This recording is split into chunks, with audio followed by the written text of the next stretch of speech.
सोमनाथाय नमः। ॐ मल्लिकार्जुनाय नमः।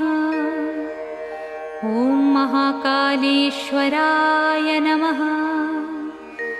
ॐ ओंकारेश्वराय नमः।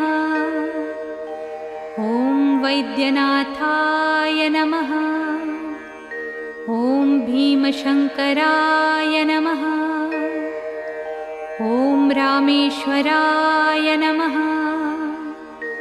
ॐ नागेश्वराय नमः। ॐ विश्वेश्वराय नमः। ॐ त्र्यंबकेश्वराय नमः। ॐ केदारेश्वराय नमः। ॐ भुस्मेश्वराय नमः।